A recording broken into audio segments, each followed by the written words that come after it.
Hey Bratayley fans, I guess you've heard, we're making history. And we're starting at the very beginning. Of our nation, that is.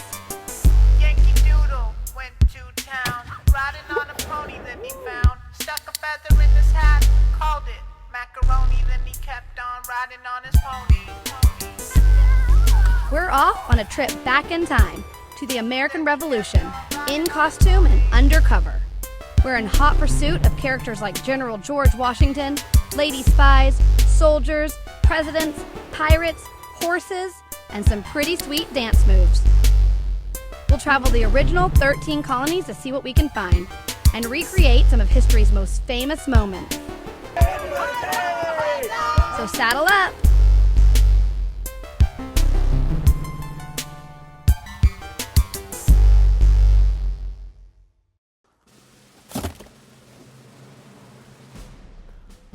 Oh, hey, party people. When we saw George Washington loading up all of our suitcases. Who's excited to go to Rhode Island? Well, I got some bad news. It's not actually an island. Oh. This week we're going to Rhode Island, which is the smallest state in the United States. It had a major impact on the colonies, mostly from their farming.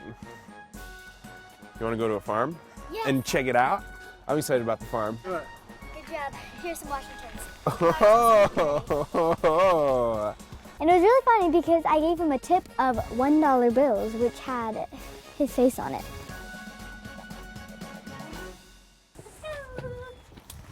With our suitcases packed, we hit the road. Rhode Island was tiny, but tough. Rhode Island declared independence 2 months before most of the colonies signed up. They just couldn't wait for it. So when we first got here, we saw the sign to Rhode Island. So we got out of the car and we were greeting people to Rhode Island, waving at them. Hey! While they were honking to say hi and smiling and waving. Welcome to Rhode Island! While George Washington was doing the turtle.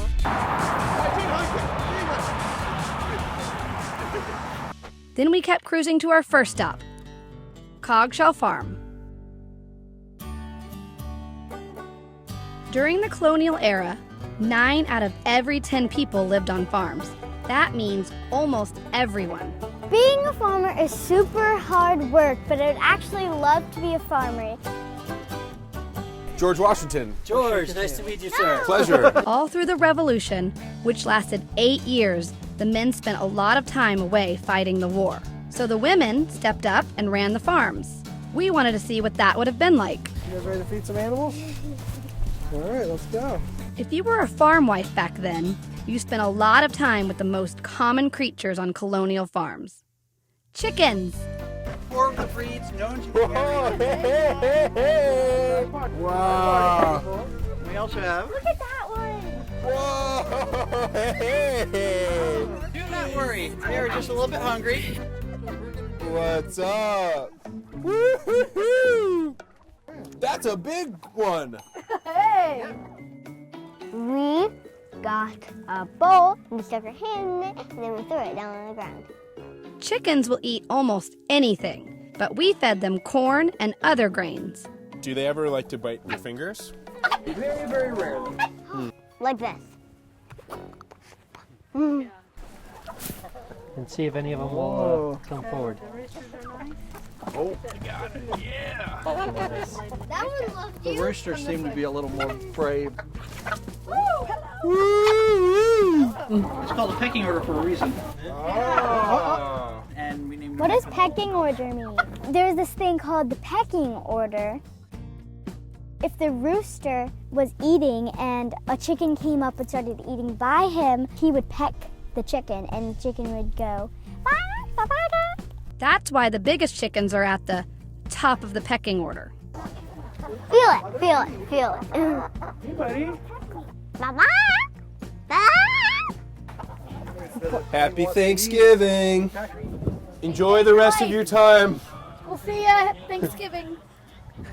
Mommy! So guys, are we ready to go visit some sheep? One of the main ways the colonists resisted the British was they refused to buy cloth sent over from England. Instead, they spun their own from wool. It's called the homespun movement, and it really made the British furious. First, the sheep were hiding in the corner. Hi, little sheepy. The guy with horns, is that a guy? Yeah, that's Kumla. He's our ram. Yes, most people say, you know, oh, what do sheep say? Bah. No, they say bah. Hey! The British had fancy cloth uniforms, which were made of finer stuff.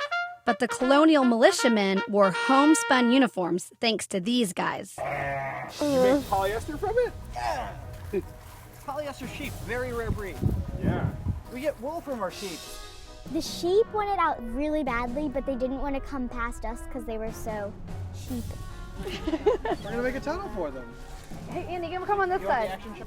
Hayley, come on. Oh!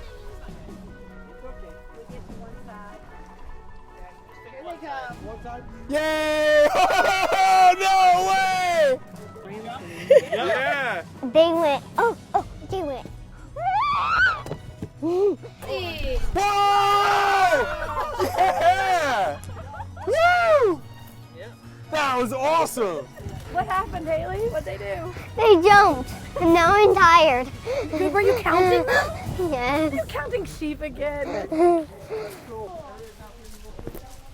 On the farm, you could fall asleep counting sheep, or you could use this fella to wake you up in the morning. And here we have cows.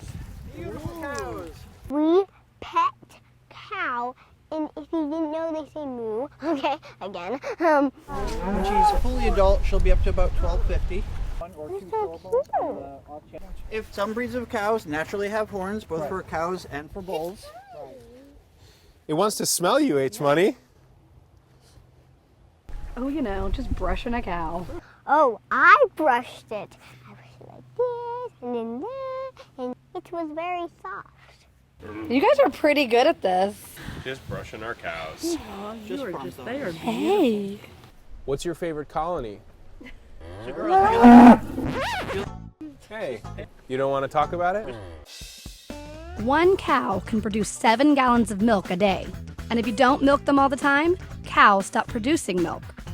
So you want to see a couple of cow commands? Yep. The basic commands are whoa, which is the most important command to know. What? And that's for them to know when to stop.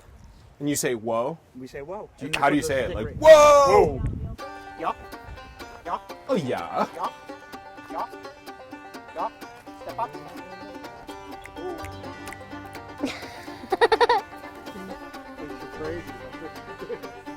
Maybe if I get closer.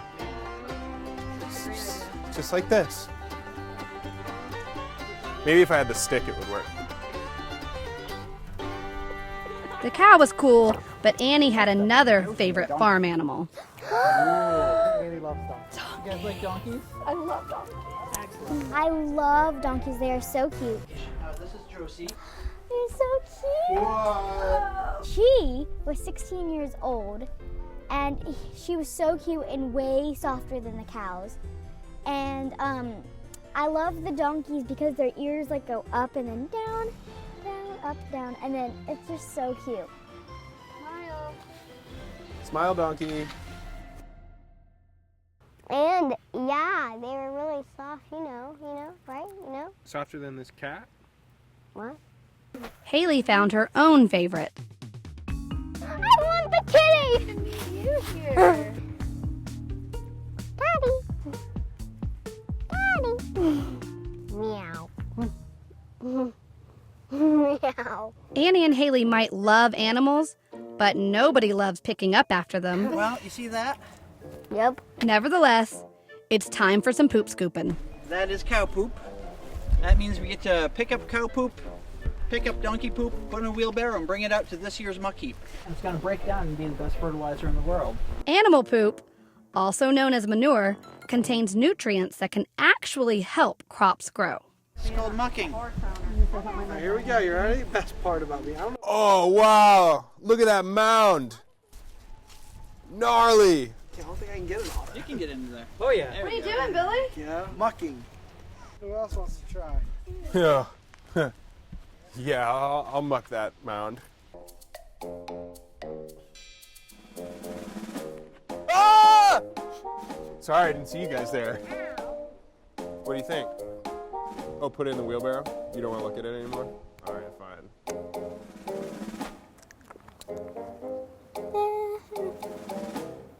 Oh, yeah. And we just scooped it up and put it into a wheelbarrow. Well done. I scooped up the poop. We're... H-Money? Oh gosh. Oh gosh. Oh, one fell. Poo!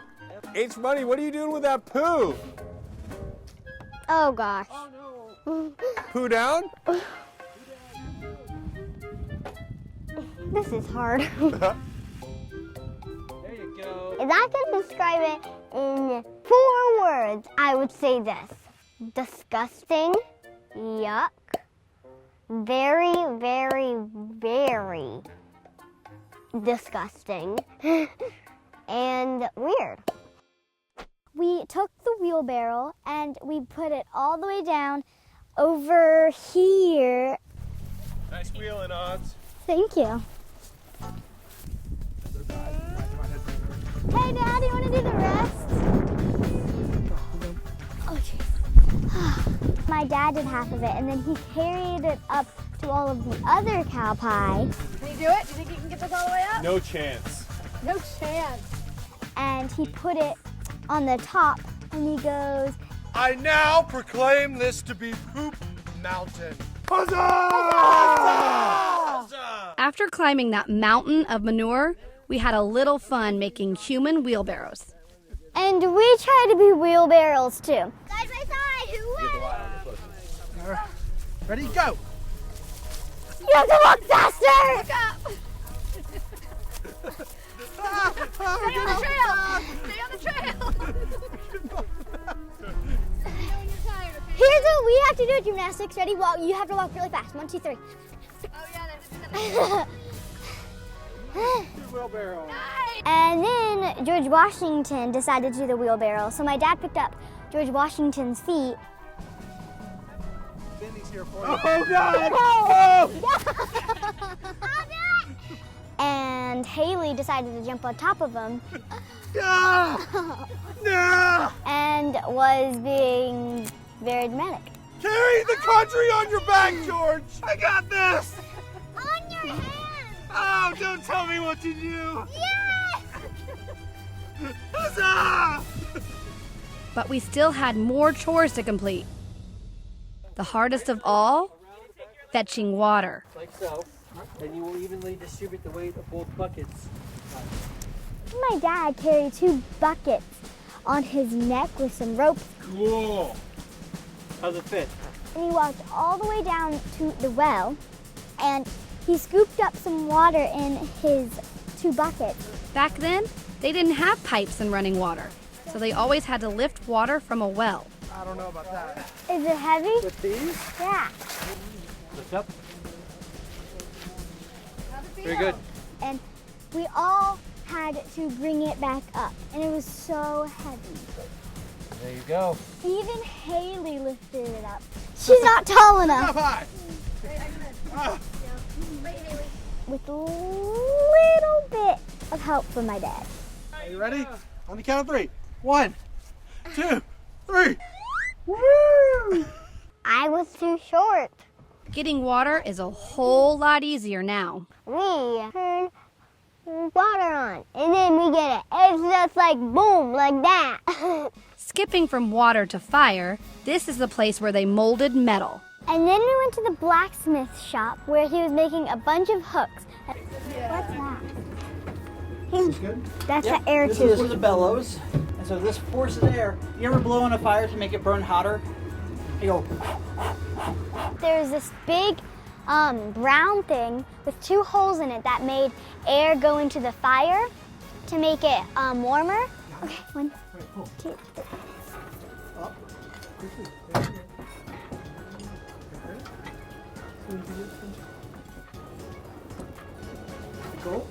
Uh-huh. What was he doing in there? He was like putting the little like metal inside fire, and then he bended it. What? What is it? Bending metal around that thing by heating it up. Making a hook. Crazy. Cool. Twist, twist, spin. Twist, twist, spin. Oh, he's gonna twist it. Twist, spin. Done. And it makes it look nicer, and it gives strength in the metal itself. And we use the hammer on the anvil to make that. I'm a pro. I'll keep aiming it.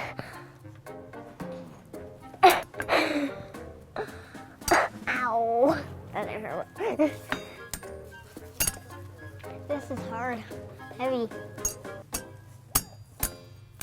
Done. You made this awesome thing. After so many farm chores, we were beat. But I would actually love to be a farmer. But then I think I would get really tired of it after a while. Like, I'd be doing it like 24/7 a week, and then I'll be like, okay, I'm done with this job. That feels good. So we drove into Rhode Island's capital city, Providence, to try our hands at another colonial profession, portrait painting.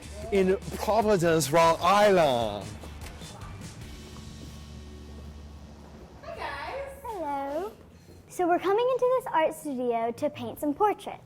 The most famous artist in the early days of the United States was a guy named Gilbert Stuart. From Rhode Island, of course. In case you forgot what state we're in the state that Gilbert Stuart was from. And he painted all of the American founding fathers, as well as the first 6 U.S. presidents. Washington, Adams, Jefferson, Madison, Monroe, and John Quincy Adams. Which is pretty cool. And you ever see one of these bad boys? See that painting right there? Guess who painted it? In many ways, Gilbert was America's first great portrait artist, maybe even America's first great painter. We had our George sit for us so we could try to capture his presidential look. Halfway through our painting session, Billy and George had a pose-off.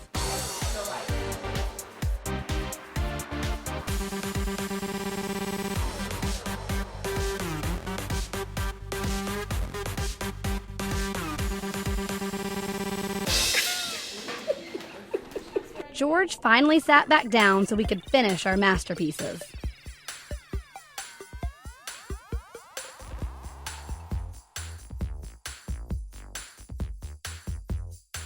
I added some features of our George Washington, like the beard and the mustache and the ribbon and the tie and the super cool sunglasses. Before cameras, people had to sit for hours and hours to get their portraits done. And even then, it wasn't always perfect. It's a lot harder to paint a picture than to take a selfie. Huzzah!